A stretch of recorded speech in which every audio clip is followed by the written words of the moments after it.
All right, well, let's talk about a victory Monday. Congratulations to the Washington football team beating their hated rival, the Dallas Cowboys. I mean, they beat them down. Um, they really beat them down. They pretty much took whatever little heart the Cowboys had to bring to the table and just snatched it right out of their chest. As evident on how their quarterback got knocked out by John Bostic, who I don't think is a dirty play. I just think he got caught in no man's land, and it was he was going to get flagged no matter what. You can't touch the quarterback when he gives it up, no matter how late he slide. But you can't lean with your shoulder into someone's head. That's a no-no.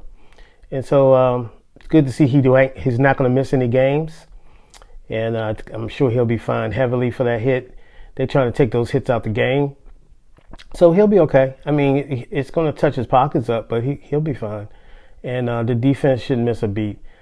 Cameron Curl came in for injured Landon Collins, and Landon was playing great. You know, Landon is a true box safety, and they started getting him back up close to that line of scrimmage, and he was being effective.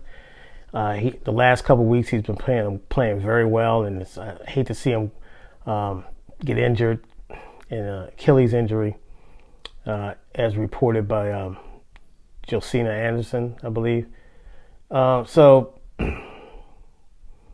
man, it's good to have a victory after 5 weeks of misery Monday. So it's good to have a victory Monday.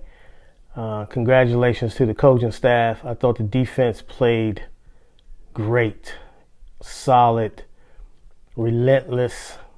They was coming in waves. Our cornerbacks, I gave them an A+. I believe Amari Cooper was the only wide receiver to catch a pass. Now, mind you, Dallas, there's there's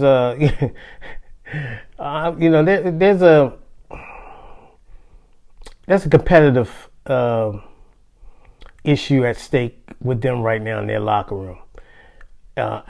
It seemed like some guys are just checked out. Ever since Dak, I see, was keeping that team together, but they checked out. Ezekiel Elliott, $90 million. He's in the Zeke. The first 3-4 years of Zeke, even last year. But this year, man, he just kind of fell off the cliff. Now, I know they don't have an offensive line, but injuries are part of the game, so it's next man up. And this is war. It's a battle of nutrition, and I'm not going to, injuries, because no one feels sorry for you if you're injured. They just take advantage of you. So they're not going to feel sorry for you. Oh, let's not throw his way. He's a rookie. Let's not pick on him. No, they take advantage of you. This league is an assassin's league. It's top of the food chain. You weak out there, you're going to get taken advantage of. Simple as that. That's why it's a grown man's sport. And if you take the check to play, you got to be able to execute what the defense is asking you to do on that particular play.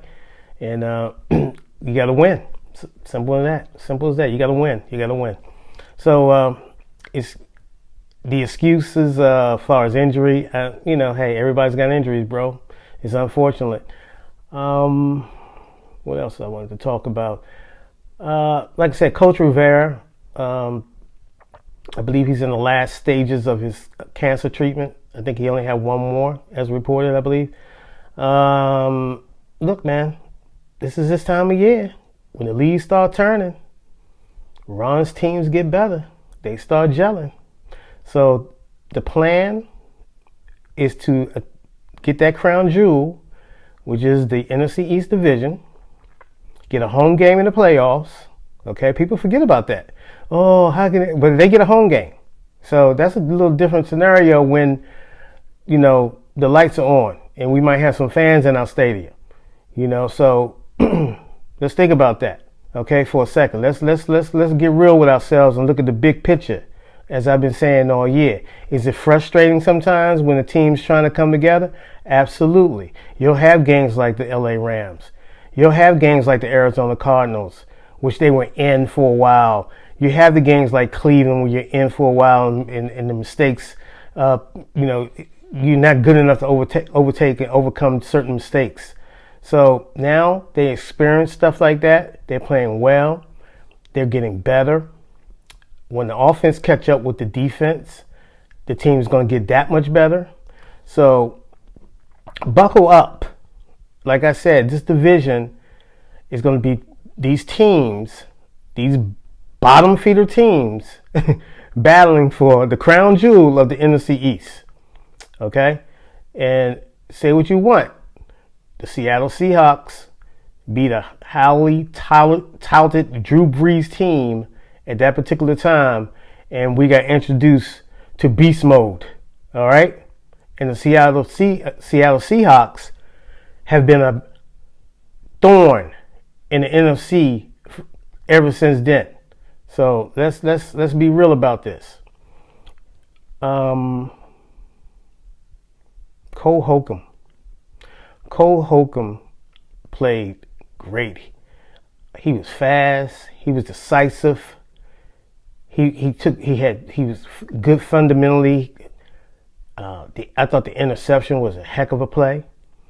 When Dallas was trying to get their last really threat of that game is when Cole Holcomb spoiled their hopes right before halftime. The interception that bounced off Zeke Elliott's shoulder pad. Zeke had to kind of turn. You know, that's a tough play either way, but you're getting paid $90 million because you're that type of back. You should be able to make those plays if that's what you claim that you are. That's no diss. I'm just saying you put, that was one of the things you kept saying. You're a special kind of back. So, like I said, things happen. So that was Dallas' last threat. They're not real, folks. They're just not real. Now, they got tremendous talent, but their heads are not in the game. They didn't want to play football yesterday. I think they saw the little misty, a little damp, a little rain, a little raw, a little chill, and I think they were just like, nah. They wasn't all the way in, and they got some players there. They're gonna have to they're gonna have to check themselves, but we'll see. They're blaming Mike McCarthy, they're blaming Mike Nolan, they're blaming everybody for their ineffectiveness, and you're blaming the coaches. The coaches don't know what they're doing, and blah, blah, blah. So, it won't be the first team that does that. It won't be the last team that does that. That happens in the NFL when you're losing, and Dallas Cowboys are losing. They play Philadelphia next week. That's going to be an interesting game. So, a win is a win. Celebrate it. Soak up the moment. Remember how it feels.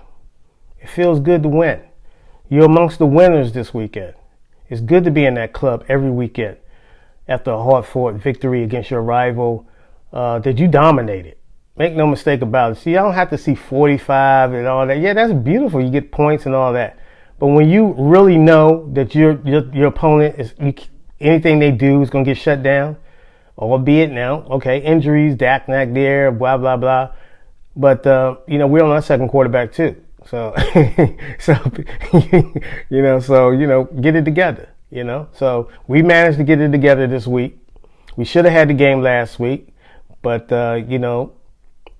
I'm gonna soak up this game, this victory for a couple more hours and focus on the Giants. So that'll be the first time we'll have some real fans in the game. I think 3,000, 4,000 or so. Who knows? So, look, the NFC East is up for grabs. We're a half game out of first place. Our defense is playing well. It's solid. We got 6 sacks yesterday.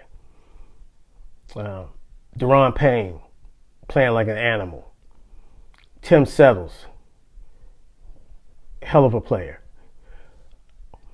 Chase Young, impactful, making an impact on every play.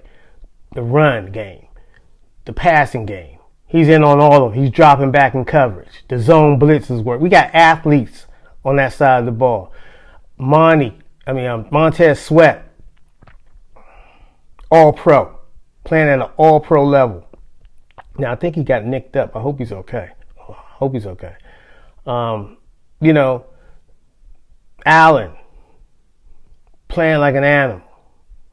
Ryan Kerrigan got a sack. Effective. He's more like a specialist at this moment, but he's playing well. So when our offense is able to catch up and start doing things on a consistent basis, like that run game opened up a lot. Run it down their throat. You know, I thought we were being a little bit too nice. You know, we had Dallas reeling. They didn't want to tackle. Run it down their throat. And your boy, Trayvon Diggs over there. Homeboy. All that spice out there. Giving all that spice out there to my man, Terry McLaurin. But, you know, it happens. The wolf tickets. And then I don't know what you was doing, bro. You know, you got a man that's running 4.3 speed opposite of you, and you were hesitating. I don't know if maybe you thought you was in the wrong defense. I don't know what happened, but that's what happens, man. Keep your head in the game, bro. But look, we're in it. Like it or not. Let the draft spots be what the draft spots is. Like it or not, we're in it. I would love to have a home game in January. I would love to have who's coming? Maybe someone like San Francisco come in here. Or Seattle, so we can get our revenge. I still want my revenge against Seattle. Whoever comes in. And I'm thinking if we get the crown jewel, which is the NFC East division, whoever we opened up with at home, I'll be loving it. Because if we can get that division and top it up with a playoff game, then why not us? The no-name gods. Why not us? All right, thank you for watching. We'll see you soon.